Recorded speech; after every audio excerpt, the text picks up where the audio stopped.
Selamat malam. Pada kesempatan kali ini kami akan menjelaskan hasil kerja kelompok kami, yaitu laporan proyek sistem informasi, manajemen pembuatan perangkat lunak, sistem jasa pelayanan e-services berbasis mobile. Untuk kelompok kami terdiri dari Amanda Julia Della Siska dari Sistem Informasi Reguler 5A, Putra Aditya Sistem Informasi Reguler 5A, Angelina Tampu Bolon Sistem Informasi Reguler 5C, dan Juwita Tetra Marani Alia dari Sistem Informasi Bilingual 5A. Untuk dosen pengampu yaitu Pak Fatoni dan Bu Putri Eka Septi Yuni.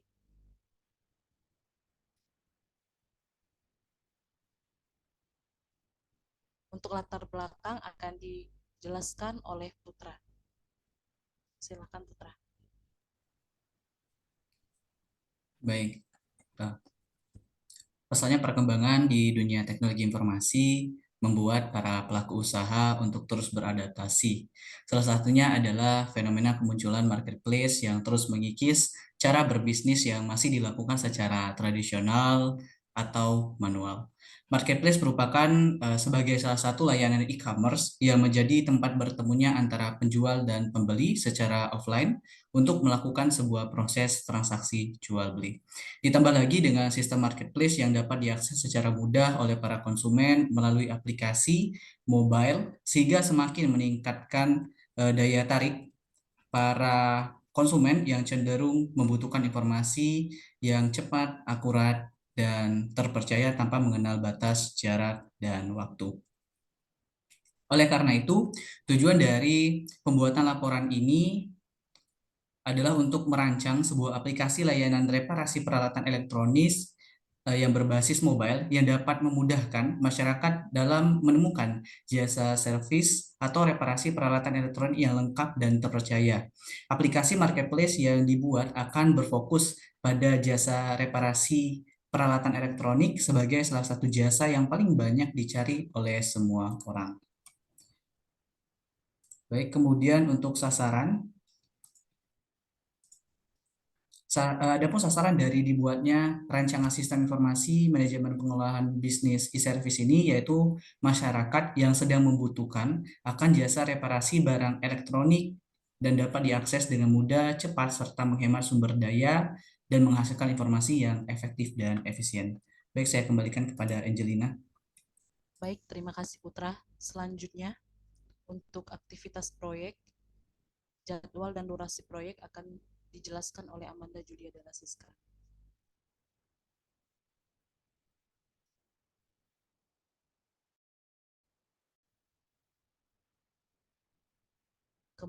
Kepada Amanda dipersilakan. Baik, terima kasih. Saya akan menjelaskan mengenai aktivitas proyek. Yang pertama, ada aktivitas mengumpulkan data peralatan elektronik yang sering digunakan untuk e-service. Kita memberi kodenya A, dan tidak ada aktivitas yang mendahulinya. Membutuhkan durasi 1 hari. Selanjutnya, ada melakukan wawancara dengan masyarakat dengan kode aktivitas B. Aktivitas yang mendahulinya yaitu aktivitas A dengan durasi 2 hari. Selanjutnya, mengumpulkan dokumentasi hasil wawancara dan observasi. Kode aktivitasnya kita buat C. Kemudian, aktivitas yang mendahulinya adalah aktivitas A. Durasi yang dibutuhkan adalah 2 hari. Selanjutnya, ada yang mengidentifikasi prosedur bisnis pada e-service. Kode aktivitasnya yaitu D. Aktivitas yang mendahulunya adalah aktivitas A dengan durasi 2 hari. Selanjutnya, membuat rumusan proyek dan alur proses sistem pelayanan e-service. Kita memberikan kode E. Aktivitas yang mendahulinya yaitu aktivitas D dengan durasi 1 hari. Selanjutnya, menganalisis permasalahan dan kendala pada pelayanan jasa reparasi peralatan elektronik. Dengan kita beri kode aktivitas F dan aktivitas yang mendahulinya yaitu aktivitas C dengan durasi 1 hari. Selanjutnya, ada estimasi biaya proyek sistem yang akan dibangun. Kode aktivitasnya yaitu G. Aktivitas yang mendahulinya yaitu aktivitas E dengan durasi 5 hari. Selanjutnya, mengumpulkan dokumentasi hasil proyek charter sistem pelayanan e-service dengan kode H dan aktivitas yang mendahulunya yaitu aktivitas F dengan durasi 1 hari. Selanjutnya, ada pembuatan dokumentasi akhir hasil investigasi awal sistem pelayanan e-service dengan kodenya yaitu I dan aktivitas yang mendahulunya yaitu aktivitas H dengan durasi 1 hari. Selanjutnya ada aktivitas mempelajari hasil investigasi awal pada sistem pelayanan e-service dengan kode aktivitas J. Aktivitas yang mendahulunya yaitu aktivitas D, G, dan I dengan durasi 1 hari. Selanjutnya, melakukan wawancara dan menganalisis masalah sistem pelayanan e-service dengan kode K dan aktivitas yang mendahulunya yaitu aktivitas J dengan durasi 2 hari. Selanjutnya, menentukan permasalahan yang akan diselesaikan dalam pembangunan sistem pelayanan e-service dengan kode aktivitas L dan aktivitas yang mendahulunya yaitu aktivitas K dengan durasi 1 hari. Selanjutnya, ada aktivitas melaksanakan rapat dengan tim pembangunan sistem untuk analisis masalah dalam pembangunan dengan kode aktivitas M. Aktivitas yang mendahulunya yaitu aktivitas L dengan durasi 2 hari. Selanjutnya, melakukan identifikasi sebab atas masalah yang ada dengan kode aktivitas N. Aktivitas yang mendahulunya yaitu aktivitas L dengan durasi 1 hari. Selanjutnya, ada menentukan prioritas masalah dalam pembangunan sistem pelayanan e-service dengan kode O dan aktivitas yang mendahulunya yaitu aktivitas N dengan durasi 1 hari. Selanjutnya, Anda melakukan rapat dengan tim mekanik untuk analisis masalah dalam pembangunan sistem pelayanan e-service dengan kode aktivitas P dan aktivitas yang mendahulunya yaitu aktivitas O dengan durasi 2 hari. Selanjutnya ada pembahasan rapat dengan tim mekanik dengan kode aktivitas Q dan aktivitas yang mendahulunya yaitu aktivitas P dengan durasi 1 hari. Selanjutnya ada mengumpulkan dokumentasi hasil menentukan permasalahan dalam sistem pelayanan e-service dengan kode aktivitas R dan aktivitas yang mendahulunya yaitu aktivitas Q dengan durasi 1 hari. Selanjutnya ada membuat dokumentasi hasil akhir analisis masalah pembangunan sistem pelayanan e-service dengan kode aktivitas S dan aktivitas yang mendahulunya aktivitas M dan aktivitas R dengan durasi 1 hari. Lalu ada mempelajari dokumentasi hasil investigasi awal sistem pelayanan e-service dengan kode aktivitas T dan aktivitas yang mendahulunya aktivitas S dengan durasi 1 hari. Lalu ada mempelajari dokumentasi hasil analisis masalah sistem pelayanan e-service dengan kode aktivitas U. Aktivitas yang mendahulunya adalah aktivitas S dengan durasi 1 hari. Lalu ada melakukan wawancara dengan mekanik dengan kode aktivitas V dan aktivitas mendahulunya adalah aktivitas J dengan durasi 1 hari. Lalu ada melaksanakan rapat dengan tim pembangunan sistem untuk analisis kebutuhan dan pembangunan sistem pelayanan e-service dengan kode aktivitas W dan aktivitas mendahulunya adalah aktivitas V dengan durasi 2 hari. Lalu ada pembahasan rapat dengan tim pembangunan sistem dengan kode aktivitas X dan aktivitas yang mendahulunya yaitu aktivitas W dengan durasi 1 hari.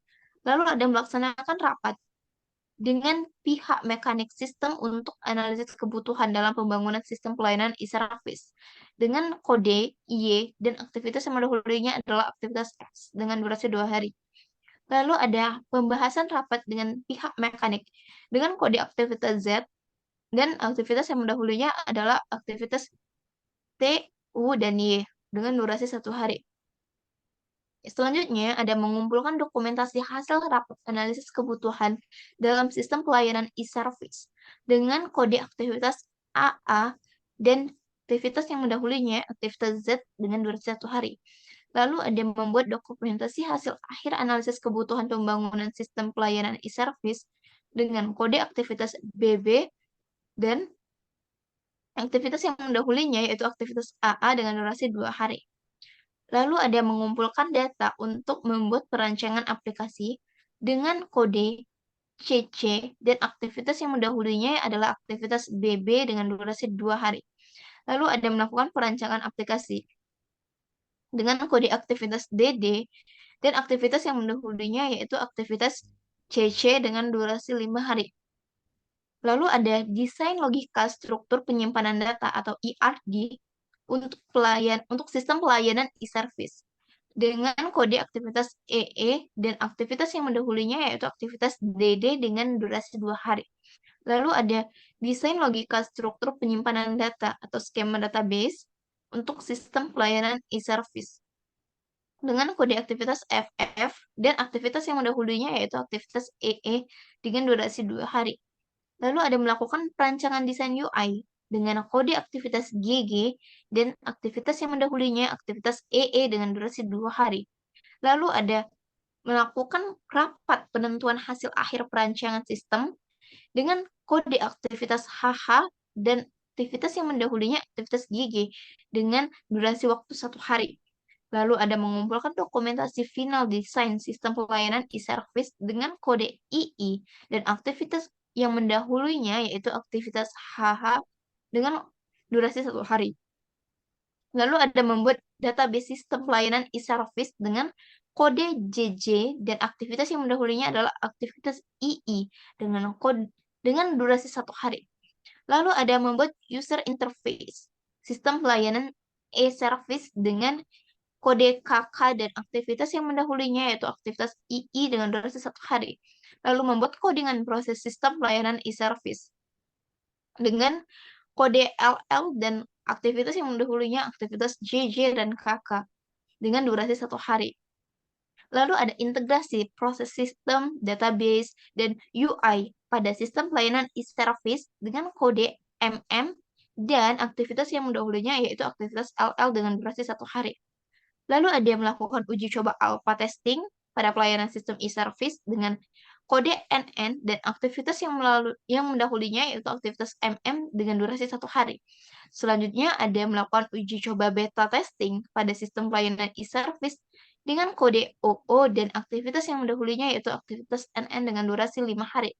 Lalu ada melaksanakan rapat untuk hasil evaluasi testing dengan tim pengembangan sistem dengan kode PP, lalu aktivitas yang mendahulunya aktivitas OO dan durasinya 1 hari. Kemudian ada pembahasan rapat dengan tim pengembangan sistem dengan kode QQ dan aktivitas yang mendahulunya aktivitas PP dengan durasi 1 hari. Lalu ada melaksanakan rapat untuk hasil evaluasi testing dengan pihak mekanik dengan kode RR dan aktivitas yang mendahulunya yaitu aktivitas KIKI dengan waktu 1 hari. Selanjutnya juga ada pembahasan rapat dengan pihak mekanik dengan kode SS dan aktivitas yang mendahulunya aktivitas RR dengan durasi waktu 1 hari. Lalu ada mengumpulkan dokumentasi terkait hasil uji coba sistem pelayanan e-service dengan kode TT, lalu aktivitas yang mendahulunya adalah aktivitas SS dengan durasi 1 hari. Kemudian ada pengadaan perangkat komputer klien untuk sistem manajemen pelayanan e-service dengan kode UU dan aktivitas yang mendahulunya adalah aktivitas TT dengan durasi 1 hari. Selanjutnya ada melakukan instalasi sistem manajemen pelayanan e-service dengan kode VV dan aktivitas yang mendahulunya yaitu aktivitas UU dalam waktu 1 hari. Selanjutnya ada testing sistem pelayanan e-service dengan kode WW, kemudian aktivitas yang mendahulunya aktivitas VV dengan durasi 1 hari. Lalu ada deploy sistem pelayanan e-service dengan kode XX dan aktivitas yang mendahulunya yaitu aktivitas WW dengan durasi 1 hari.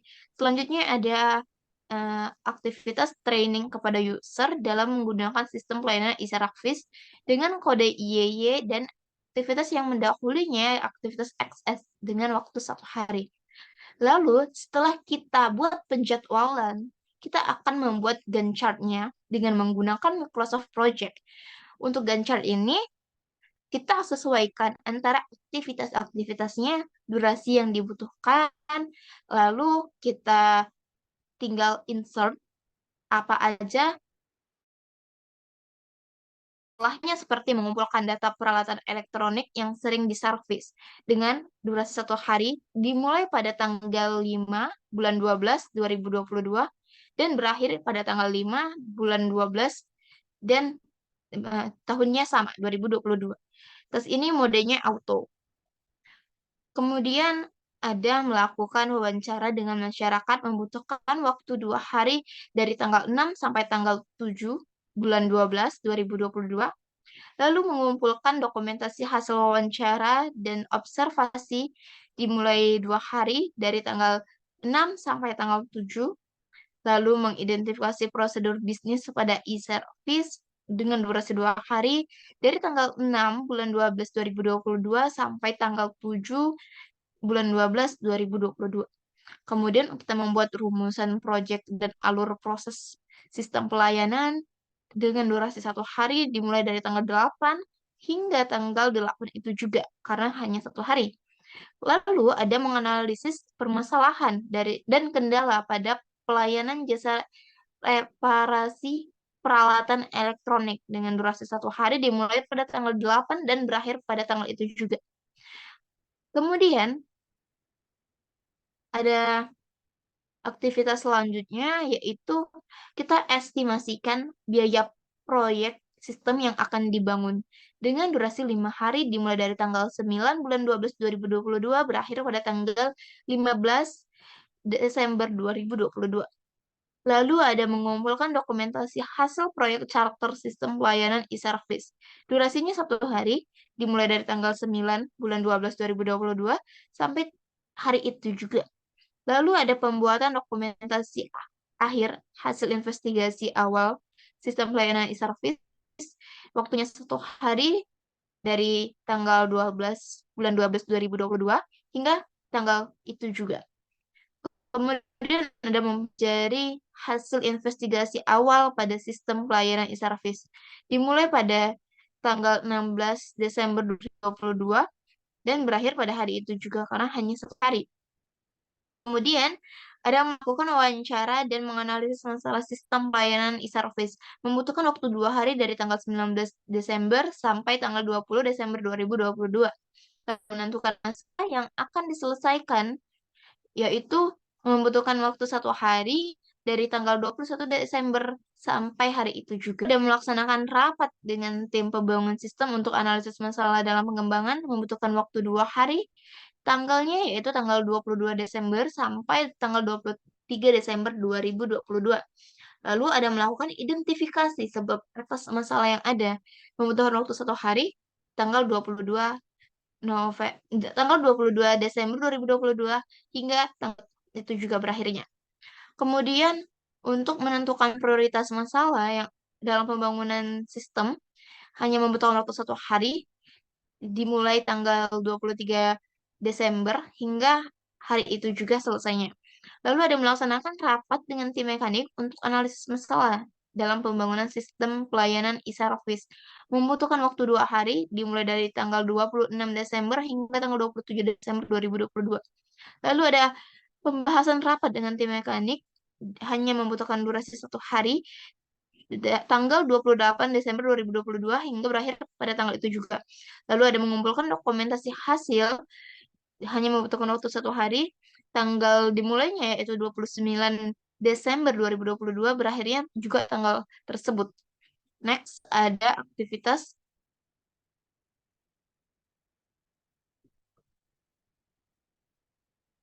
membuat dokumentasi hasil akhir analisis masalah pembangunan sistem pelayanan e-service.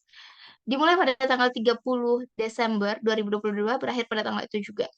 Karena hanya 1 hari. Lalu ada mempelajari dokumentasi hasil investigasi awal sistem dengan waktu 1 hari dari tanggal 2 Januari 2023 hingga berakhir pada tanggal itu juga. Lalu ada mempelajari dokumentasi hasil analisis masalah dengan tanggal yang sama, yaitu tanggal 2 Januari 2023. Lalu ada melakukan wawancara dengan mekanik pada tanggal 19 Desember 2022 hingga tanggal itu juga. Lalu ada melaksanakan rapat dengan tim pembangunan sistem untuk analisis kebutuhan, membutuhkan waktu 2 hari dari tanggal 20 Desember hingga tanggal 21 Desember 2022. Kemudian ada pembahasan rapat yaitu membutuhkan waktu 1 hari dari tanggal 22 Desember hingga hari itu juga, tahun 2022. Next.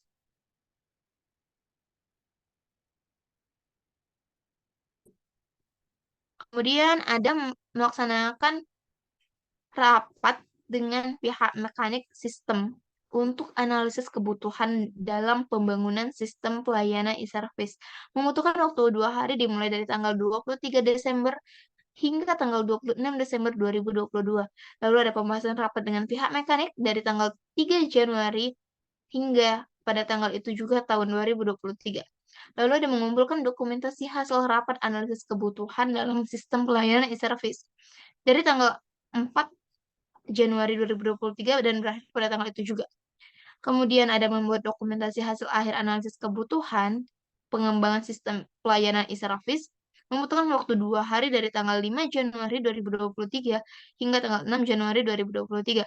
Lalu ada mengumpulkan data untuk membuat perancangan aplikasi membutuhkan waktu 2 hari dari tanggal 9 Januari 2023 hingga tanggal 10 Januari 2023. Lalu ada melakukan perancangan aplikasi membutuhkan waktu 5 hari dari tanggal 11 Januari hingga tanggal 17 Januari 2023.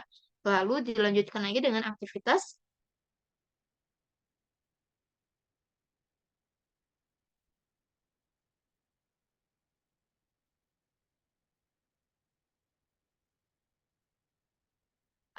desain logika struktur penyimpanan data atau ERD membutuhkan waktu 2 hari dari tanggal 18 Januari 2023 sampai tanggal 19 Januari 2023. Kemudian desain logika struktur penyimpanan data atau skema database dari tanggal 20 Januari hingga tanggal 23 Januari 2023.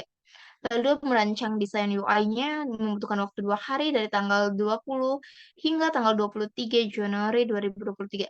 Lalu melakukan rapat penentuan hasil akhir perancangan sistem dari tanggal 24 Januari dan berakhir pada tanggal itu juga 2023. Dan ada lagi mengumpulkan dokumentasi final desain sistem pelayanan e-service dari tanggal 25 Januari 2023 berakhir pada tanggal itu juga. Lalu kita membuat database sistem pelayanan e-service dari tanggal 26 Januari 2023 dan berakhir pada tanggal itu juga. Selanjutnya,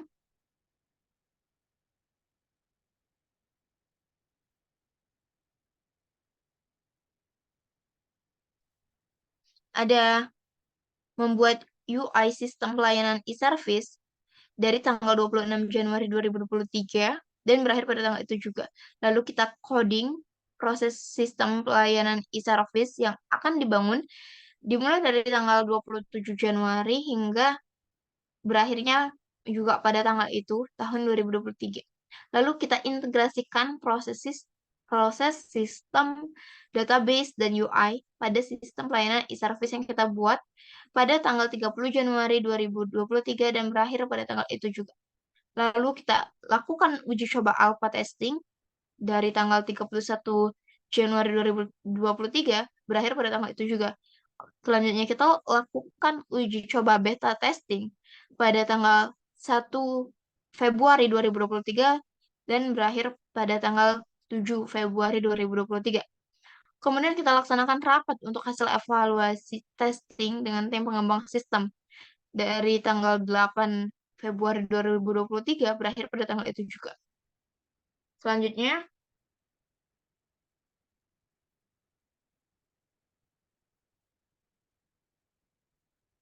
ada pembahasan rapat dengan tim pembangunan sistem dari tanggal 9 Februari 2023 dan berakhir pada hari itu juga. Lalu melaksanakan rapat untuk hasil evaluasi testing pada tanggal 10 Februari 2023 berakhir pada tanggal itu juga. Lalu pembahasan rapat dengan pihak mekanik dari tanggal 13 Februari 2023 dan berakhir pada tanggal itu juga.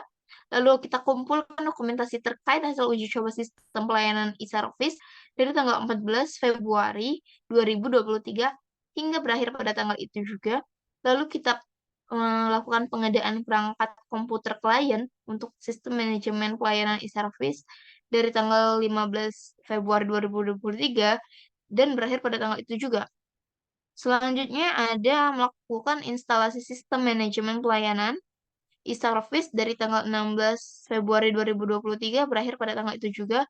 Kemudian kita testing sistem pelayanan e-service pada tanggal 17 Februari 2023 dan berakhir pada tanggal itu juga. Lalu kita kumpulkan dokumentasi terkait hasil uji coba sistem pelayanan tersebut pada tanggal 14 Februari 2023 dan berakhir pada tanggal itu juga. Lalu kita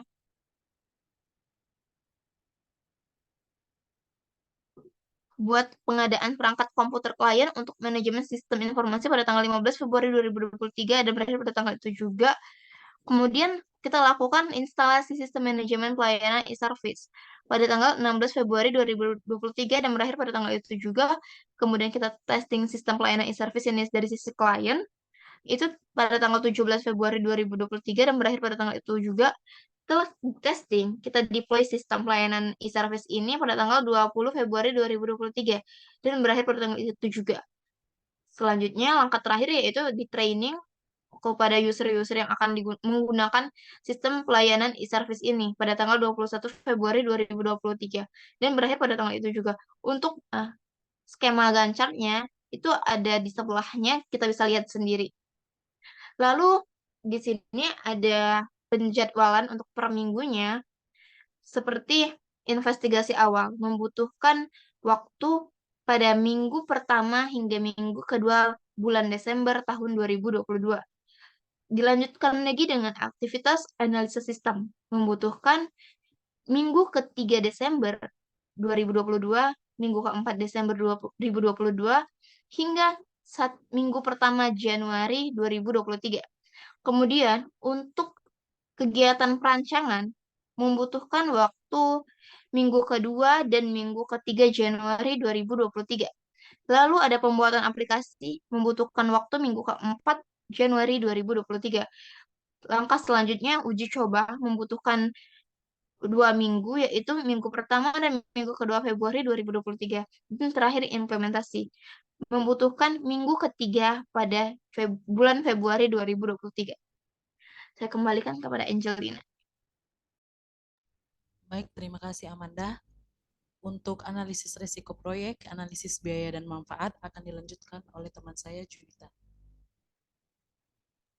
Baiklah, terima kasih atas kesempatannya. Saya akan menjelaskan analisis risiko proyek. Yang nomor 1 itu risikonya adalah kurangnya analisis kebutuhan atau proses bisnis. Likelihood-nya itu adalah poinnya 1, impact-nya poinnya 3, lalu kategorinya 3. Aksinya mitigate, jadi solusi penanganannya adakan komunikasi dengan pihak mekanik dan masyarakat untuk memperjelas proses bisnis dan skop yang belum terpenuhi. Lalu untuk risiko nomor 2, yaitu estimasi waktu yang tidak tepat. Likelihood-nya itu ada 2, terus poinnya 2, impact-nya poinnya 3, kategorinya 6, jadi aksinya itu mitigate. Lalu membuat jadwal target proyek dan menambah waktu kerja lembur di fase awal proyek dengan tujuan utama untuk memastikan semua fungsi sistem yang akan dikerjakan sesuai ekspektasi dan rencana untuk solusi penanganannya. Lalu pada risiko ketiga yaitu perencana sistem tidak jelas, likelihood-nya 1, impact-nya 2, kategorinya 2, lalu aksinya itu mitigate, dan solusi penanganannya itu mengevaluasi dilakukan secara berkala terkait perancangan proses bisnis dan SOP, serta dilakukan analisis kebutuhan perangkat lunak yang akan dikembangkan. Lalu risiko yang selanjutnya itu kurangnya tim pengembang, likelihood-nya itu 2, dan poin yang, maaf Anda boleh dinaikin dikit. Dinaikin jauh.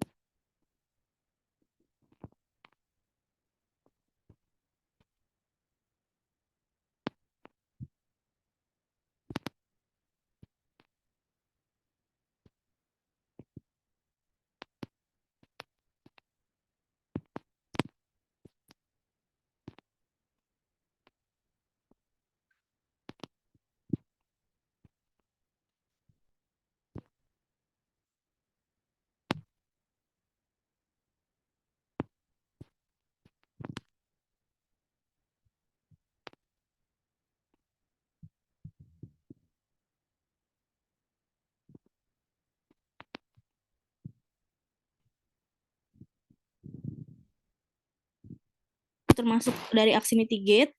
Lalu pada bagian mana tim dibutuhkan dan tambah anggota tim sesuai dengan posisi dan jumlah tim yang dibutuhkan.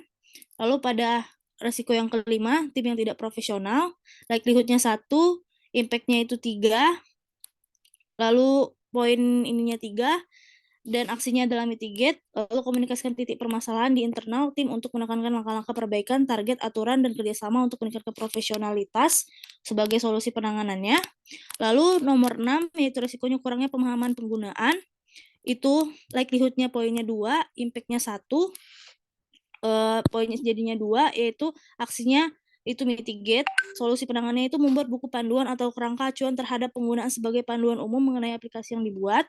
Lalu untuk risiko yang selanjutnya itu kurangnya kepercayaan pengguna, itu likelihood-nya 3, impact-nya itu 3, jadi poinnya 9, aksinya adalah mitigate, solusinya itu adalah menyusun strategi digital untuk mempromosikan aplikasi dengan tujuan dapat meningkatkan kepercayaan penggunaan terhadap aplikasi. Selanjutnya untuk analisis biaya dan manfaat, jadi ada 3 orang.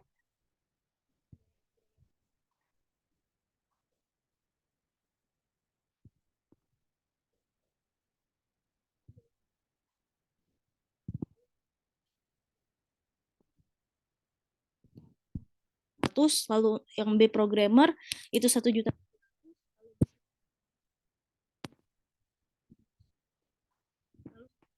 Manager tahun ke-0 1.400.000, lalu tahun ke-0 untuk database administrator itu adalah 900.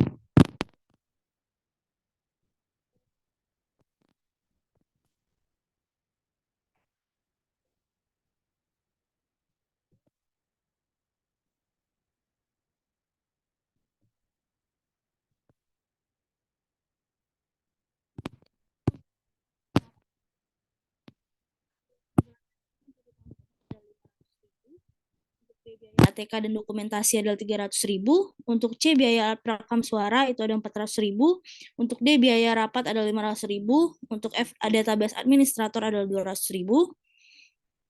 Lalu di C tahap perancangan, A biaya ATK dan dokumentasi itu 300.000 untuk tahun ke-0, lalu B biaya rapat 500.000 untuk tahun ke-0.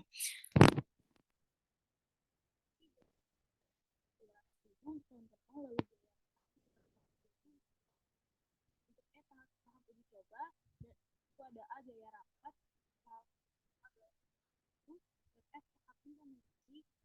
itu ada A biaya instalasi sistem manajemen, lalu biaya deploy sistem 500.000, biaya training user 300.000, dan yang ketiga, orang yang ketiga yaitu biaya operasi dan perawatan. Biaya operasionalnya atau user dan administrasinya untuk tahun pertama.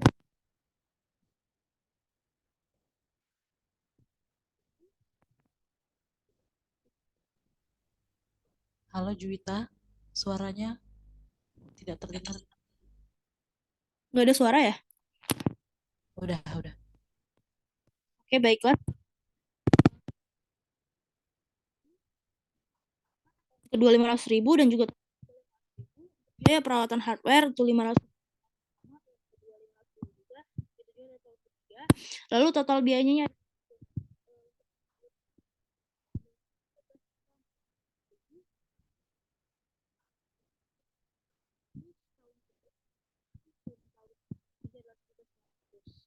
keuntungan berwujud ada berupa pengurangan biaya operasional untuk tahun pertama ada 500.000, begitu juga dengan tahun kedua dan tahun ketiga. Dan B pengurangan biaya karena kesalahan ada 500.000 untuk tahun ke-1, kedua, dan ketiga.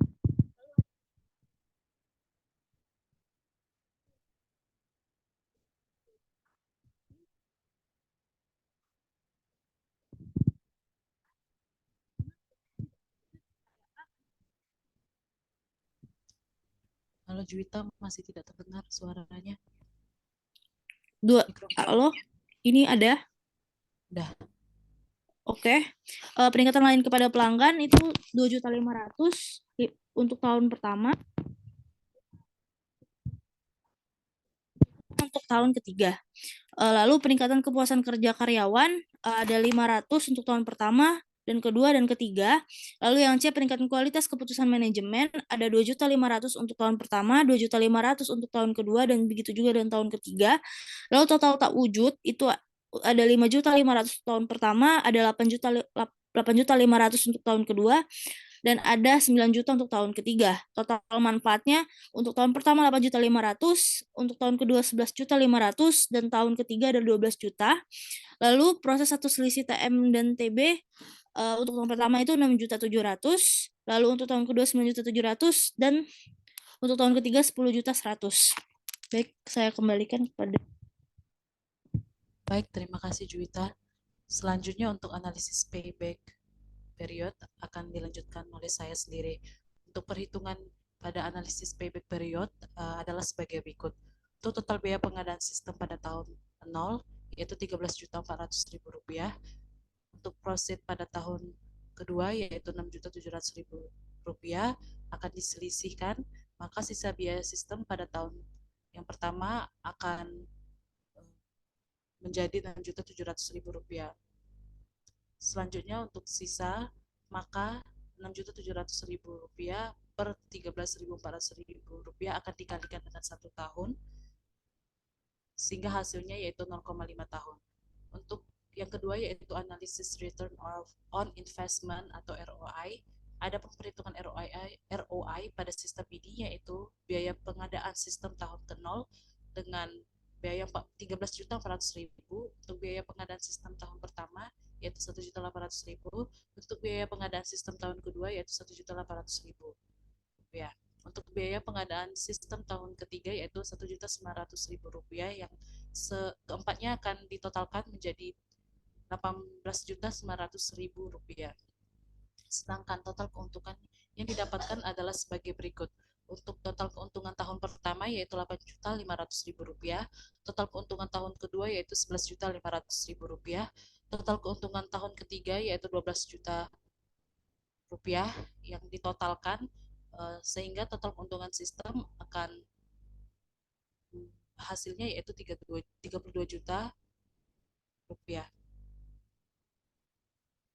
Untuk ROI-nya sendiri memiliki rumus yaitu total keuntungan dikurang total biaya per total biaya dikali 100%.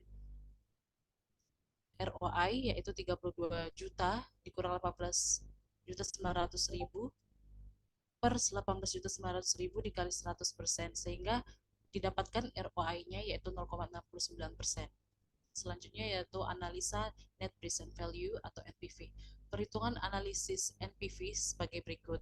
NPV sama dengan min nilai proyek ditambah profit 1 per dalam kurung 1 ditambah 0,1% dikali 1 ditambah profit 2 per dalam kurung 1 ditambah 0,1% dikali 2 ditambah profit 3 per dalam kurung 1 ditambah 0,1% dikali 3. Apabila diaplikasikan pada penerapan sistem yang baru ini, maka perhitungan tingkat bunga diskonto 10% per tahun adalah sebagai berikut, yaitu NPV sama dengan Rp13.400.000 ditambah Rp6.700.000 per dalam kurung 1 ditambah 0,1% dikali 1 ditambah Rp9.700.000 per 1 ditambah 0,1% dikali 2 ditambah Rp10.100.000 per 1 ditambah 0,1% dikali 3. Maka didapatkan NPV-nya yaitu Rp13.043.694,25. Dari hasil perhitungan di atas dapat disimpulkan bahwa jumlah keuntungan sekarang oleh perusahaan pada tahun ketiga apabila sistem ini diterapkan adalah Rp13.043.696,25, lebih besar dari 0. Maka proyek tersebut layak dilaksanakan. Untuk selanjutnya itu metode tingkat pengembalian internal atau IRR. Metode ini mencari tingkat bunga yang menjadikan jumlah sekarang dari tiap-tiap prosit yang didiskontokan dengan tingkat bunga tersebut sama besarnya dengan nilai sekarang dari nilai proyek. Misalnya I1 sama dengan 10%, maka NPV 1 sama dengan 13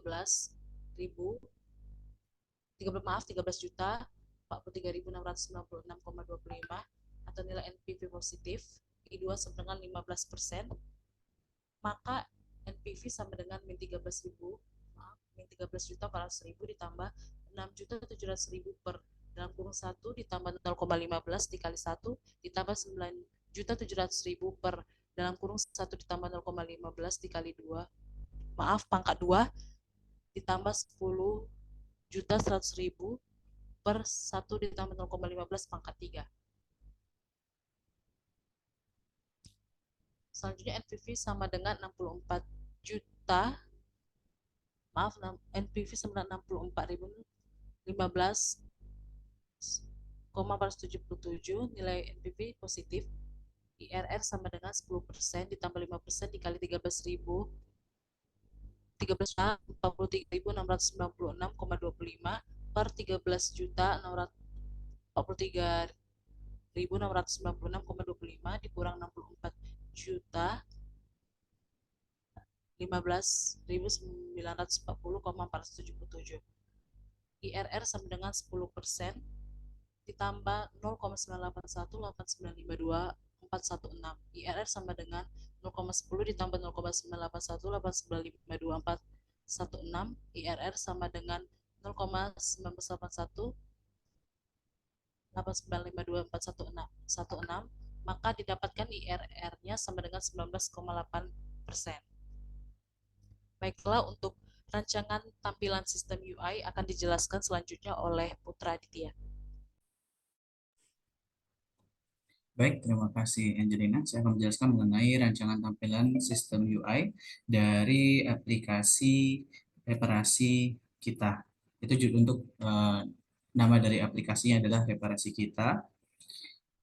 Bisa kita lihat dengan seksama pada tampilan awal, user akan disuguhkan tampilan splash screen dan intro page-nya. Akan ada sebuah slider screen setelah splash screen-nya.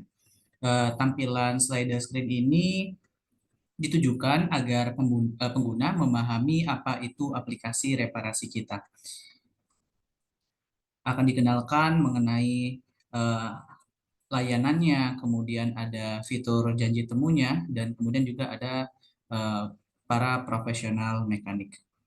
Kemudian dilanjutkan dengan login page-nya.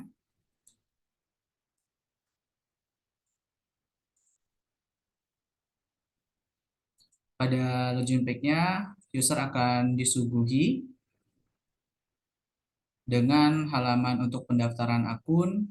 Namun jika pengguna sudah memiliki akun, maka pengguna hanya perlu memasukkan email dan kata sandi akun. Jika pengguna sudah melakukan pendaftaran, maka akan terdapat sebuah page yang menandakan bahwa akun yang pengguna buat sudah terdaftar. Kemudian selanjutnya ada halaman home.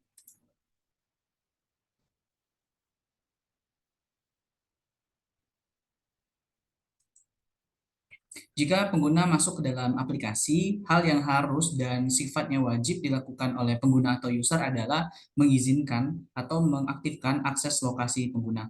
Hal ini dilakukan dengan tujuan agar memudahkan mekanik dan administrator dalam melakukan pengontrolan dan mengetahui lokasi pengguna secara akurat, serta juga untuk menghindari orderan fiktif atau pesanan palsu yang dapat merugikan mekanik dan juga menjaga keamanan dari transaksi pengguna dan mekanik. Jika pengguna tidak mengizinkan ataupun mengaktifkan lokasi, maka pengguna tidak akan bisa mengakses ataupun menggunakan aplikasi reparasi kita ini. Nah, pada halaman home atau beranda, pengguna akan disuguhkan dengan tampilan UI yang menarik dan simpel, dan juga ada beberapa kategori peralatan elektronik untuk memudahkan pengguna dalam memahami penggunaan aplikasi reparasi kita. Pada halaman home akan terbagi menjadi dua kategori, ada barang elektronik dan peralatan rumah tangga. Kemudian dilanjutkan dengan halaman pemesanan jasa.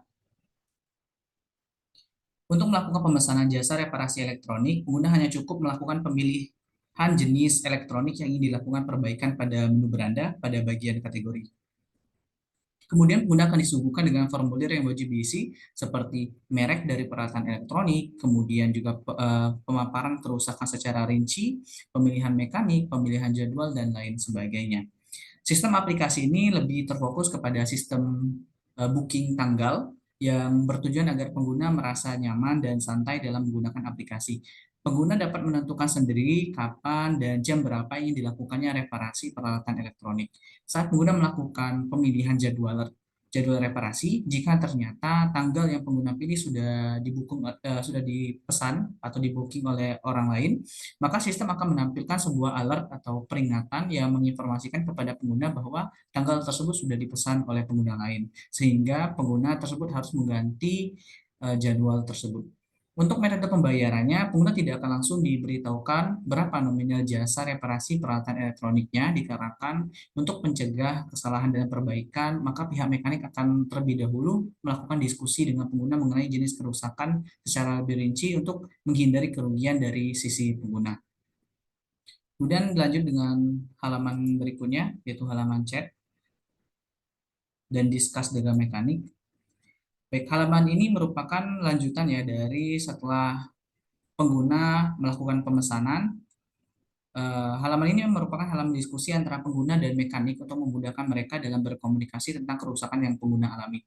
Pengguna tidak akan disarankan untuk melakukan transaksi di luar aplikasi, karena untuk mencegah terjadinya kerugian pada sisi pengguna dan sistem. Jika pengguna telah menjelaskan jenis kerusakan kepada mekanik, maka pihak mekanik akan menjelaskan apa saja hal yang perlu diperbaiki. Kemudian pihak mekanik akan menginputkan peralatan yang diperlukan untuk reparasi seperti pembelian mesin dan lain sebagainya pada dashboard mekanik yang akan dimunculkan harga-harga tersebut pada halaman aplikasi dari si user atau pengguna. Untuk harga dari jasa dan peralatan yang dibutuhkan ini akan sesuai dengan harga yang telah diatur sebelumnya pada aplikasi atau bisa dikatakan secara otomatis atau tidak diinput manual oleh mekaniknya untuk menghindari kecurangan dari sisi mekanik sehingga pengguna juga tidak akan dirugikan. Jika mekanik telah menjelaskan nominal yang dibayarkan, pengguna berhak untuk menerima atau membatalkan pemesanan karena pihak mekanik belum melakukan perbaikan maupun belum menuju lokasi. Namun, jika pihak mekanik telah melakukan perbaikan atau menuju lokasi, maka pemesanan tidak akan bisa dibatalkan untuk mencegah kerugian dari sisi mekanik dan sistem. Kemudian kita ke pembayaran dan selesai. Nah, jika pengguna telah menyetujui harga reparasi, maka halaman ini akan ditampilkan. Pengguna dapat melakukan pengecekan lokasi mekanik ketika dalam perjalanan menuju lokasi reparasi atau alamat pengguna sesuai aplikasi. Jika pemesanan jasa reparasi telah selesai, pengguna akan diminta untuk melakukan penilaian terhadap jasa yang diberikan. Baik, saya kembalikan kepada Angelina. Baik, terima kasih Putra atas penjelasannya. Demikian presentasi dari kelompok kami. Apabila ada kesalahan kata, kami mohon maaf. Terima kasih dan selamat malam.